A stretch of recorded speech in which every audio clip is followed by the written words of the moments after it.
contoh regenerasinya.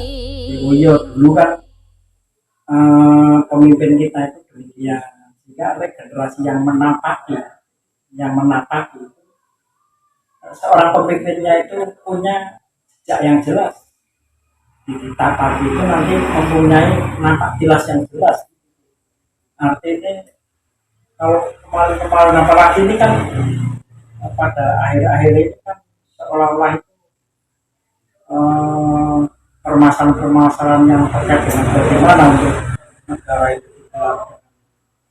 demokrasi, pemilu, itu kan sekarang sudah muncul hal-hal yang kadang tidak memberikan contoh pada regenerasinya, sehingga regenerasinya yang nampaknya karena tidak ada yang mau yang dicontoh, maka regenerasinya mencari identitas tersendiri. Jadi artinya di luar kadang permasalahan remaja atau bahkan juga ya kemarin itu kan pada saat bahasa ngobrolan santai kemarin itu kan kenapa sih kok jangan sampai ada istilah kenakalan remaja itu yang selalu disorot ya. Jadi kita itu cobalah kenakalan orang tua seperti apa. Kenakalan itu kan berarti banyak ya, luas. Artinya apa? Kadang kenakalan terkait kalau mungkin orang tua kenakalan narkoba saja kan sudah orang tua dan itu sebagai pejabat negara yang harusnya pegang peranan memberantas itu pun malah mereka megang peran dan yang sangat penting seperti itu, memegang peran untuk mengedarkan narkoba dan punya jabatan sehingga narkoba mau lari kemana kan aman nih, ya kan, sembunyi di balik kekuasaan, sembunyi di balik hukum, termasuk sembunyi di balik hukum ya, artinya mau terpegang oleh hukum, bagaimana yang pegang peranan hukum saja memerankan yang jelek kan begitu. Nah ini yang kita sebagai orang tua dari anak-anak kita ini kan kadang merasa miris, artinya nah ini regenerasi punya kita kadang di SD saja gelut ya dia tawuran gelut sampai terjadi akhirnya saling bunuh di konteks generasi yang antara remaja dengan tua ya, demikian di generasinya yang sudah sepuh-sepuhnya seharusnya menjadi seorang contoh ya yang bisa dicontoh ya. Iya. Jadi hal yang sangat luar biasa langkanya, padahal itu kan kalau kita mengacu pada masalah yang bersifat religius itu kan negara kita itu kan sudah didoktrinkan bahwa negara yang mempunyai 4 pilar ya NKRI, Pancasilanya, Undang-Undang Dasar 45-nya, Bhinneka Tunggal Ikanya. Nah, kalau kita mengacu kepada itu sebenarnya kan nyaman. Yang kedua, kita ini kan sudah di semacam hal yang luar biasa terkait dengan Indonesia itu kan 90% kan masyarakat Islam. Nah, di Islam sendiri itu kan dinamakan rahmatan lil alamin ya. Tapi permasalahannya sekarang kenapa semakin kesana kok semakin terpuruk, tidak di agamanya, di sosialnya, di hukumnya begitu, sehingga Masya Allah luar biasa ini. Sebenarnya 4 pilar yang namanya hukum, Pancasila, 4 pilar itu NKRI, Bhinneka Tunggal Ika, ini sebenarnya sudah sangat luar biasa. Tapi tinggal penerapannya. Ibaratnya sudah ada alat tapi tidak difungsikan kan? Bisa enggak memungsikannya? Bisa enggak memungsikannya? Sebenarnya itu sudah sangat luar biasa kalau diterapkan secara benar-benar. Tapi mereka yang mengatasnamakan kepentingan rakyat, tapi sesungguhnya bukan untuk kepentingan rakyat, kepentingan rakyat. Tahu nggak? Apa bedanya rakyat dengan rakyat? Kalau rakyat itu luas, tapi kalau rakyat hanya keluarga. Rakyat Ya seperti itu. lingkupnya berarti untuk keluarganya saja. Seperti itu. Mau yang lain pada busak-basah, kurang makan atau kurang apapun, yang penting keluarganya sendiri hebat ya. Nah, seperti itu. Nah, disitulah kadang yang punya kekuasaan rebutan, khawatir anak cucunya orang podo mangan, jadi enggak pada makan. Ya lagi, sementara mereka yang butuh pekerjaan, jadi yang harus menafkahi keluarga, direwangi sekarang kan gitu, direwangi nyolong-nyolong. Nah, saya kadang punya ini, kenapa ya sampai terjadi sekarang banyaknya mungkin pembegalan, ya pencurian, sampai kotak di masjid saja ada CCTV. Berarti itu berarti kan orang yang sudah lupa diri. Karena apa? Dengan keterpaksaan sampai bunuh hanya karena untuk butuh makan itu kan sudah luar biasa lah. Ini masalah-masalah semacam ini berarti kan di Indonesia itu betul-betul mencari sebuah pekerjaan itu untuk bisa menafkahi keluarga itu sangat-sangat luar biasa sulitnya. Sangat-sangat luar biasa sulit. Nah itu mestinya kembali kepada Pancasila dan Undang-Undang Dasar 1945 kembali. Tapi yang menegakkan Undang-Undang Dasar 1945 itu benar-benar tidak, amanah tidak. Seperti itu. Sebenarnya sebagai dasar negara kita itu sudah sangat luar biasa itu. Sudah dibentuk sedemikian rupa. Latar belakangnya pun sudah diberitahukan. Karena yang menyetuskan Undang-Undang Dasar 1945 juga yang menyetuskan Pancasila itu bukan orang sembarangan sebenarnya. Kalau boleh saya bilang ya, nanti kan para mereka pencetus negara sampai yang mencetus Undang-Undang Dasar 45 dengan itu 4 pilarnya itu orang-orang dengan sekarang itu malah lebih luar biasa orang dulu ya. Kalau orang dulu kan banyak orang-orang yang pengetahuannya itu sampai ke makrifat ya. Kalau sekarang kan makrifat nggak pernah ada yang mengingatkan, apalagi mengajarkan tentang ilmu-ilmu makrifat. Mengingatkan aja nggak ada. Kalau orang yang tatarannya sampai ke makrifat malah dianggap orang itu gila, sesat, lemah. dan sesungguhnya mereka orang yang menyesatkan orang, justru mereka yang sembunyi di balik kesesatan sebenarnya. Bisa maling juga Seperti itu. Siapa tahu itu membawa kebenaran. betul malah gini ya. Kenapa kok dia sampai memunculkan seperti itu? Saya pikir itu mau mencari jati diri sebenarnya. Bisa saja di balik yang dicap sesat itu ternyata ada kebenaran gitu. Nah masalahnya kadang ya itu tadi karena kita sudah tertata selama 500 tahun, ya kan? Sehingga sudah sedemikian rupa kalau diukur dengan matematika itu sedemikian rupa sehingga sama dengan jadi. Jadi mereka itu takut kesaing muncul ajaran baru. Kalau ajaran baru ternyata lebih baik atau lebih benar, mereka takut akan tersingkir. Seperti itu. Karena itu kan berarti kan takutnya karena merasa tersaingi karena nanti tidak menguntungkan bagi kelompok atau golongan tertentu gitu. Iya seperti itu. Ekonomi. Iya. Punya ekonomi. Ya bukan tentang akhirat, bukan.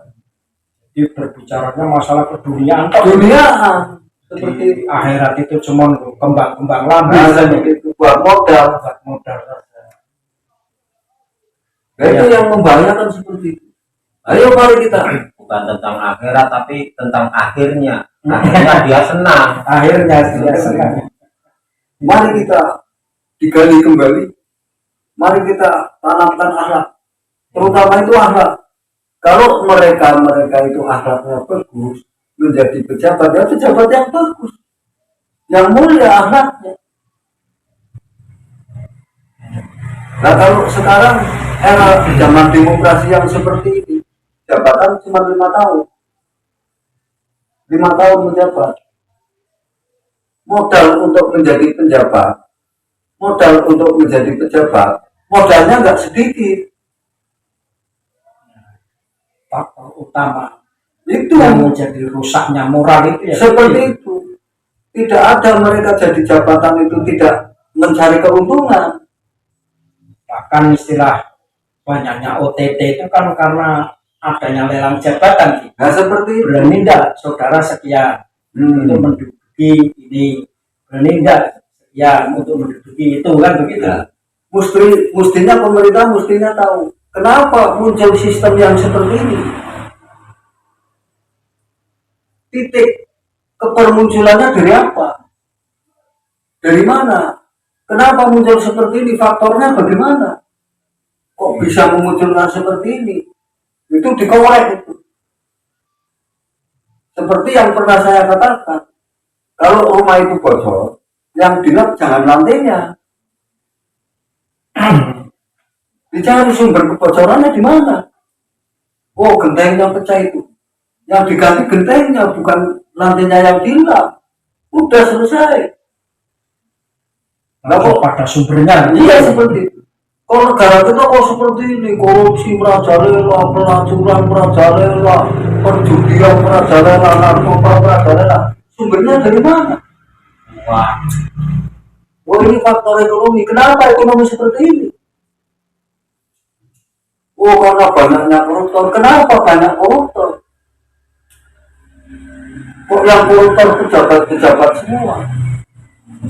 nah seperti kita rakyat-rakyat kecil itu kan kadang mau bicara apa ya?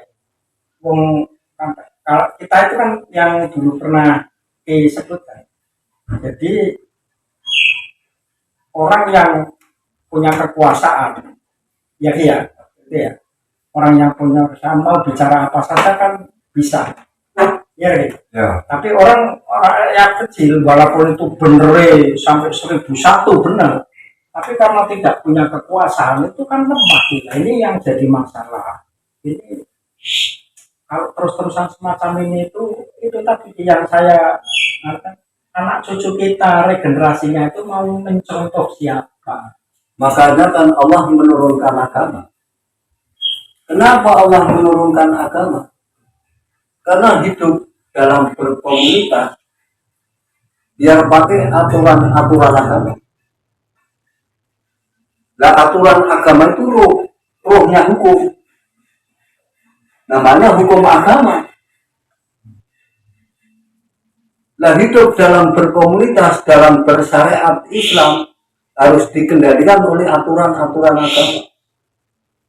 Untuk menyempurnakan manusia dalam bersyariat Islam. Maka Allah menurunkan agama. Islam sama agama itu dulu Islam. Lahirnya.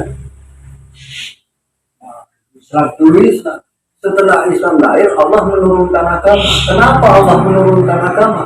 Agama di dalam agama itu ada ajaran agama, ada hukum agama, ada aturan agama. Nah aturan agama ini yang masuk ke dalam hukum agama menjadi rohnya hukum, namanya hukum agama. Nah hukum agama ini yang untuk mengendalikan manusia dalam bersyariat Islam, untuk menyempurnakan manusia dalam bersyariat Islam. Jangan agamanya ditinggalkan, syariatnya Islam dilakukan, hancur negara. Permasalahannya kan gitu. Syariat Islamnya sebetulnya itu rambu-rambu yang baik, tapi karena tercampur dengan politik yang jadi masalah kan. Nah, syariat Islam ya tercampur politik. Ini yang jadi masalah kan. Syariat Islam ya tercampur politik. Biar jangan tercampur politik, Allah menurunkan agama. Yang ada di dalam agama itu ajaran-ajaran agama, ajaran ilmu agama, hukum agama, aturan agama. Nah, aturan agama ini yang masuk ke hukum menjadi rohnya hukum. Akhirnya menyatu aturan agama masuk ke hukum. Jadi hukum agama. Nah, hukum agama ini untuk mengendalikan manusia dalam bersyariat Islam. Jadi bersyariat Islam itu berdasarkan aturan hukum agama. Ini enggak. Tapi agamanya ditinggalkan, syariat Islamnya dijalankan. Ya orang nanti negara. Ya. Mestinya harus tahu maksud dan tujuannya Allah menurunkan agama. Kalau tidak ada maksud dan tujuan, nggak mungkin Allah menurunkan agama. Jelas nggak? Seperti itu. Jadi yang namanya syariat itu sarana, hukum ya sarana, karena hukum filsafat dari hukum, hubungan komunitas, hubungan dalam berkomunitas. Ini belum tersentuh aturan. Maka Allah menurunkan agama. Yang ada di dalam agama itu ajaran ilmu agama, ajaran hukum agama. Nah, aturan agama ini diadopsi, masukkan ke dalam hukum, itu menjadi rohnya hukum. Namanya hukum agama. Nah, hukum agama ini yang untuk mengendalikan manusia dalam bersyariat Islam. Yang ini, mesti ini. Jadi kita dalam bersyariat Islam itu perilaku sehari-hari itu berdasarkan aturan hukum agama. Yang ini, kan? Ini. Tapi kenapa mereka kok tidak seperti itu? Karena mereka dalam beragama tidak tahu wujudnya agama apa. Agama itu wujud, karena bahasanya dipeluk itu wujud. Kalau diyakini kok ya. Bagaimana mereka tahu ajarannya agama? Bagaimana mereka tahu hukum agama? Wujudnya agama jangan tahu. Saya salah kaprah dari saat ini. Kan apalagi itu tadi yang saya katakan sampai dengan ratusan tahun, ya kan? Kita itu tidak memiliki yang seperti diberikan pada kami. Karena ini ilmu tingkat tinggi kan, ini ilmu tingkat tinggi. Kamu kok saya mohon dengan sana, mari kita rubah. Jadi lintas agama itu dikumpulkan, namanya Asyur. Aku suci Roso. Kita berdialog menciptakan hukum yang sesungguhnya, yang sesuai dengan aturan-aturan agama untuk mengatur manusia dalam melaksanakan syariat Islam. Semua itu Islam, guys. Orang Islam itu seperti Islam alam. Islam itu isinya alam. Isinya alam itu yo Kristen, yo Hindu, yo Buddha, yo Islam. Itu isinya alam. Lengkap. Jangan kepopok. Sempurna. Mari kita berdialog bersama-sama. Kita ciptakan hukum yang sesuai dengan aturan agama. Untuk apa? Untuk mengendalikan manusia-manusia dalam bersyariat Islam. Apa kendalanya karena diskriminasi ya, Mas? Ya. Ya diskriminasi. Mas. Jadi seolah-olah yang mayoritas itu ya harus paling hebat gitu. Dan mereka kan bicara tidak ada lain, yang paling benar Islam, yang paling benar Islam. Tapi sesungguhnya mereka tidak tahu Islam itu apa. Islam itu wujudnya seperti apa? Sempurnanya Islam di mana? Syariat itu apa? Mereka belum tahu sebenarnya. Syariat itu sarana, komunitas, belum tersentuh kepada aturan. Maka Allah menurunkan agama. Nah, di dalam agama itu ada aturan agama. Nah, aturan agama ini yang diadopsi, masuk ke dalam hukum, menjadi rohnya hukum, menyatu menjadi hukum agama. Nah, hukum agama ini yang untuk mengendalikan manusia dalam bersyariat. ini ya, mesti ini tak jamin ini. Cuman kan mereka kan detektor, tahu nggak detektor? Seakan-akan karena saya masanya banyak, tahu salah tahu benar, yang penting saya punya masa banyak. Kebenaran kalah dengan masa yang banyak. Yang kebenaran tidak akan muncul itu. Tahu nggak artinya detektor itu apa? Detektor itu filsafat ya. Itu filsafat Yunani. Detektor itu ide, tak itu otak, tor itu kotor. Detektor itu ide otak manusia yang kotor itu. Manusia yang otaknya kotor Seperti Mengerikan. apa nggak mengerikan itu? nah itu kalau terus-terusan dengan detektor itu, dan detektor yang sendiri itu punya peran kekuasaan yang luar biasa, sampai kapan Ya jangan harap. Dunia akhirat itu kesesatannya. Jadi hukumnya jadi hukum ekosistem. Nah, siapa yang banyak yang kuat yang benar. Seperti hukum hewan di hutan kan itu. Hukum rimba. Itu seperti itu. Makanya mari kita lintas agama bersatu. Kita berdialog, menciptakan hukum-hukum yang bisa bikin sejahtera umat. Muncul demokrasi. Apa itu demokrasi? Oh, demokrasi itu kan perjalanan yang sesungguhnya demokrasi itu apa? Oh, demokrasi itu kebebasan hak sebagai warga negara, bebas, liar artinya. Kan demokrasi demo kerah itu bertengkar, itu jabatan. Sak izin menungso kan gede murkone seneng itu karena nanging sak jatine mung jabatan kursi kepentingan pribadi sebenarnya. pasti Itu seperti itu. dari filsafatnya demokrasi. Oh, kalau filsafat itu nggak bisa bohong ya. Karena filsafat itu sumber daripada bahasa, mengandung sifat-sifat bahasa, mengandung rasa bahasa. Nah, berarti kan ya, kita itu kan merdeka sudah akan 78 tahun, yang hampir 100 tahun. Nah, cita-cita dari para pejuang untuk bisa sesuai dengan Undang-Undang Dasar 1945 akan menjadikan negara yang adil makmur. Kalau melihat saat-saat sekarang ya, jauh dan mungkin tidak akan tercapai lagi kalau itu tadi detektornya terus berkuasa semacam itu. Ya seperti itu tidak akan tercapai. Apalagi kok ya, termasuk yang kan mencapai negara yang berdatun ya, itu kan sama saja adil makmur sebenarnya. Kemakmuran dalam keadilan, adil dalam kemakmuran. Nah, kita sampai kapan kalau terus-terusan melihat yang calon-calon pemimpin saja yang sudah mendaftar calon atau bahkan mungkin yang akan mendaftar capres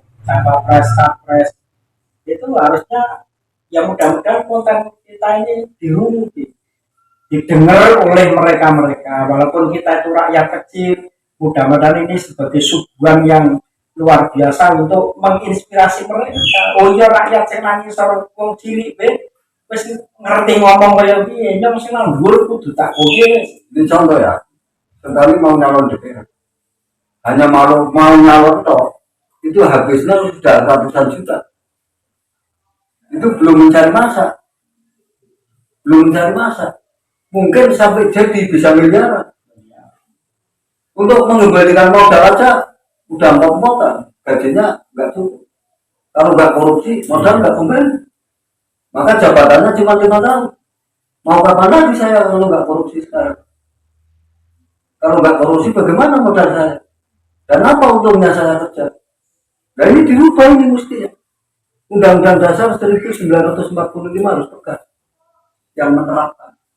Ya juga termasuk sebagai contoh untuk umpamanya kita rakyat yang di bawah ya di kelurahan atau desa itu ya harus. Oh, kalau kelurahan kan kepala kelurahan, lurah kan diangkat oleh PNS ya. Iya. Tapi kalau kepala desa kan dipilih ya. Oleh rakyat. Nah, ini kalau bisa itu tadi ya. Jadi ditata dari bawah, dari desa itu nggak usah pakai politik. Dan seperti Orang itu kadang kan kalau dikur kan kadang tidak logika. Hitung 5 tahun, bagusnya sampai ada yang 2 miliar ya. Ada yang minimal 1,5 miliar. Hanya untuk mencari jabatan itu. Makanya kan akhirnya nanti satu sektor. Nah, misalnya kalau masyarakat mungkin orang kiro, Iya. kan jelas nantinya. gaji 5 tahun itu untuk mengembalikan modal itu belum kok. tangan lambung. Tengahnya belum nyampe. Iya. Kalau mau fair, nggak melakukan tujuan, modal nggak pulang. Mana ada waktu jam mau Nah, harusnya rakyatnya itu iya ya. Paling saya di satu sektor di Gunung Irung di lebih rampung. Makanya 5 tahun yang akan datang, ya lagi.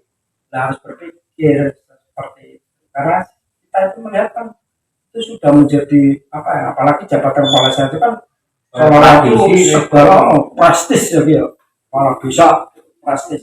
Padahal nanti setelah jadi kepala desa banyak contoh-contohnya.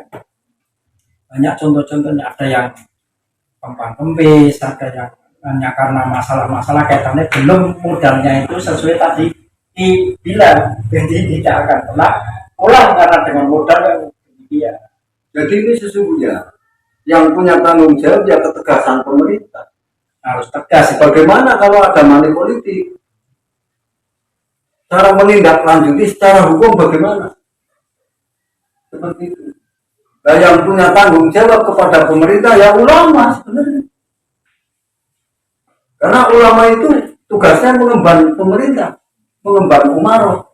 Yang untung itu harusnya Seperti itu. ulama. Kalau negara bobrok, ulamanya bobrok. Berarti ulamanya bobrok.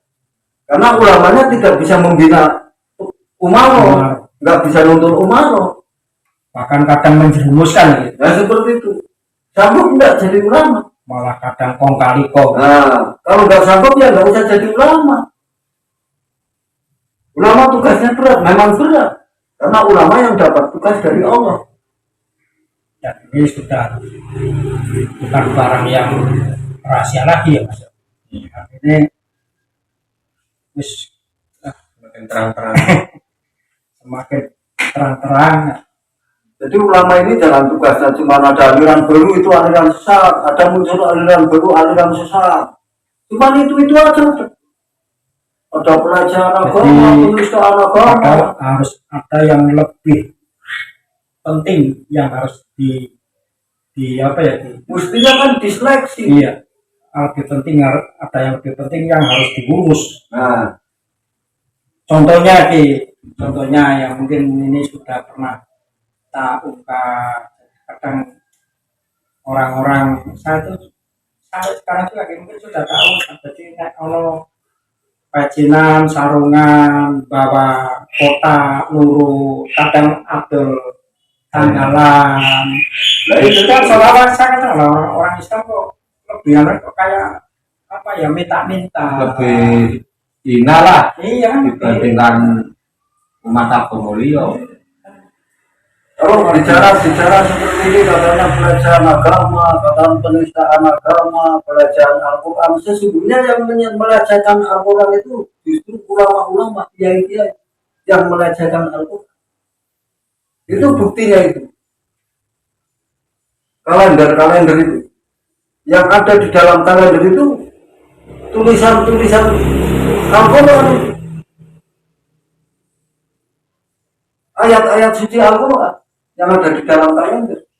Di situ ada sholawat Maria, ada ayat kursi, ada huruf-huruf lafal-lafal Allah, ada lafal-lafal Rasulullah. Tapi kalau tahunnya sudah habis, ya dibuang begitu saja. Masuk ke tong sampah. Di situ campur pampers, campur tai ayam, campur tai anjing. Yang menodai siapa itu? tapi tidak sadar. Yang menodai kan dari pondok itu. Berarti yang menodai kan kiainya itu. Nah, harusnya ini mudah-mudahan para ulama, para kiai, para ustadz itu ada, kalau ada yang mendengar dengan permasalahan ini, mudah-mudahan bisa merubah tata cara. Artinya, ayo kita dukung bersama-sama membangun negara itu. Membangun negara kan tidak harus mereka yang punya kekuasaan, ya, mau rakyat kecil, tentrem, ayam saja sudah membangun negara. Udah selesai. Sudah membangun negara. Coba kalau rakyat untuk hidup saja lah, permasalahan juga gini, kadang saya yang kadang ke desa-desa dari desa A, desa B, peluang para petani itu saat nanti mau tanam padi itu dipupuk, ya kan? Kadang saya ini dulu janjinya para mereka yang mau jadi pemimpin, baik pemimpin mungkin kabupaten, pemimpin provinsi, kan nanti para petani akan saya berikan. Kenyataannya para petani nyari pupuk saja sulitnya setengah mati. Kan kasihan nanti pada saat gabahnya panen harganya anjlok. Kalau ada yang menyimpangkan katanya oknum. Nah iya, kalau ada penyimpangan nanti oknum. Ya, Padahal dia nggak tahu oknum itu apa. Oknum itu otak itu baru petani lagi. oknum itu otak, nom itu numpang. Otak yang menumpang, yang datangnya dari luar, dari luar untuk mencari keuntungan bahasa seperti itu. Kalau yang dilakukan dari timnya, yang bukan oknum, jelas lah itu. jelas itu. Tapi sangat mudah ngomong oknum itu. Ya mudah-mudahan pemimpin kita, apalagi ini Jawa Tengah kita itu kan ya, yang sebentar lagi mungkin ada mau pencalonan gubernur, jadi pencalonan presiden, itu mudah-mudahan ya saya harapkan itu, ayo kita bicara bareng, bangun negara dari awal, dari katakan kalau dari keluarga RT ya di RW ya mas, terus sampai ke desa tentrem terus itu kan sudah pertahanan juga, ya gitu. Luar biasa. Luar biasa. Oknum itu buat alibi, nggak ngerti alibi itu apa. Alibi mana? Itu alibi itu manusia yang lupa pada Allah, Pada Allahnya itu. seperti itu. Makanya alibi itu nggak usah diurusi. Itu buat alibi oknum. Itu seperti itu. Kalau kita itu kan pernah ngomong, artinya ibaratnya lari maraton kan sudah finish. Nah yang perlu kita pikirkan itu kan Masa depan generasi, masa depan generasi. Kalau saya sudah banyak makan pahit keting, karena kan ada ungkapan juga, kita itu kan apa namanya ya, mendapatkan titipan dari anak cucu ya kan ya, untuk ngurus dan anak cucu niki mau kepenak. Tapi kok kita melihat situasi kondisi kok namanya sekarang kok sudah semakin ora karuan, semakin semerawut. kalau saya amati Indonesia merdeka selama berapa itu? 77 lagi kemarin. 77 tahun. 78 ini. 78 ini ya. 78 ini akan lah. Kalau Agustus ini 78. kalau Sentani yang mengamati nih loh, kalau Sentani yang mengamati kemerdekaan itu gagal, tidak sesuai dengan cita-cita kemerdekaan selama 78 tahun. Nanti kedepannya sukses, nanti nggak tahu. Tapi sampai sekarang Selama ini gagal. Hanya rebutan kekuasaan seperti itu. bukan kemampuan rakyat itu Bukan. Kenapa Sentani berani bilang? Waktu dijajah era Belanda, tidak ada rumah ditulis miskin dan sangat miskin. Tapi justru setelah merdeka 78 tahun, dicek itu rumah-rumah. Ada tulisan di tembok, warga miskin dan sangat miskin. Warga miskin dan sangat miskin. sampai tabul gas saja itu kan untuk kalangan rakyat miskin. Kalau Sentani jadi pejabat, malu Sentani. Malu dengan para pejuang-pejuang kemerdekaan yang sudah gugur di medan pertempuran. Sentani malu kalau jadi pejabat. Demi Allah Sentani malu. Kalau mereka kan nggak tahu malu. Wong kena kasus OTT korupsi aja ketawa-ketawa. Iya. Cengengesan. Malah biasa, nggak ada rasa penyesalan. Kan lucu itu. Jadi melakukan perbuatan kesalahan itu bangga, masih bisa tertawa. Orang yang kasus narkoba saja itu cengengesan kok Kan di seperti situ. itu. Kan udah sangat luar biasa itu. Berarti kan tidak tahu malu ya. Kan seperti itu. Orang kaya itu harusnya beruntung saja Itu bukan itu dia orang bahwa malu itu bagian daripada iman, benar nggak? Hah? Tapi mereka kena kasus yang seperti itu nggak pernah malu apa Enggak, malah jangan-jangan nanti malah tidak banyak punya kemaluan. Yo, seperti itu. Kehilangan kemaluan. Kan seperti itu. Iya, jadi hal-hal yang apa ya sering tak dengar, makanya kan saya malah lebih baik kalau di TV ya saya lihatnya ya bukan lihat masalah politik, malah lihat masalah lawak saja sudah.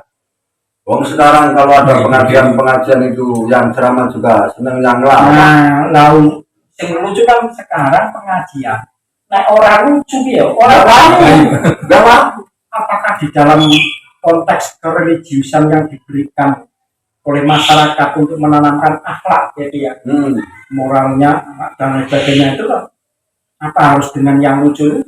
Yang jelas umat sudah tidak percaya adanya akhirat, ada surga neraka. Makanya kalau ada ceramah yang mendetil, yang sesuai dengan tauhid, nggak laku.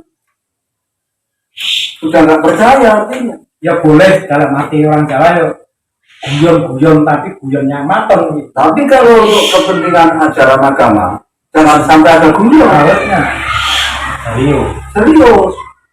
karena itu kaitannya dengan akhlak ya. Apa? Temanya beda. Kalau lawak boleh lucu. Kalau nggak lucu lawak nggak laku. Tapi kalau tentang ajaran agama nggak boleh. Harus serius. Nggak boleh ketawa. Kalau perlu meneteskan air mata. Mengingat bahwa saya itu banyak kesalahan. Kalau perlu. Masa kiai ceramah yang ketawa terbahak-bahak. Bagaimana mereka ingat bahwa di akhirat ada surga neraka? Berarti mereka yang tertawa itu yang tidak percaya bahwa di akhirat itu ada surga neraka. Jadi seolah-olah mereka para kiai, para ulama itu yang sedang ceramah itu bukan sebagai tuntunan tapi tontonan ini. Itu kan iblis dakwah. Setan dakwah itu sebenarnya. Di Apa dikira setan nggak bisa dakwah? jadi rata-rata tontonan, Tontonan. tuntunanannya Lebih tidak ada. setan daripada bunuh. Itu setan dakwah sebenarnya. Ada. Apa dikira setan nggak bisa dakwah? Kalau setan dakwah itu mengatasnamakan agama, tapi sebenarnya bukan untuk kepentingan agama. Maksudnya setan. Iya seperti itu setan dakwah.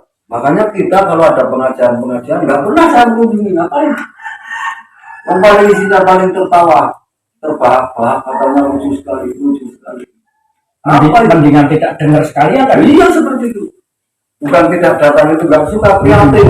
Malah prihatin. Prihatin. Jadi kalau ada pengajian orang yang tidak datang itu bukan berarti dia tidak suka, tapi Seperti karena justru naik ke situ nanti prihatin melihat-lihat Karena sudah menyimpan salah kiblat. salah kiblat seperti itu.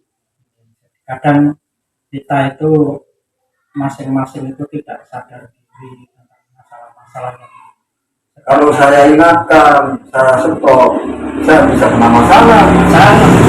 Kalau kita itu kan sekarang dengan sudah menguasa hal yang salah, seolah hanya ada pembenaran. Kalau kita mau berbicara benar itu malah kadang dicap kayak aneh-aneh, kalau ngejar, menghalang-halangi dan lain sebagainya.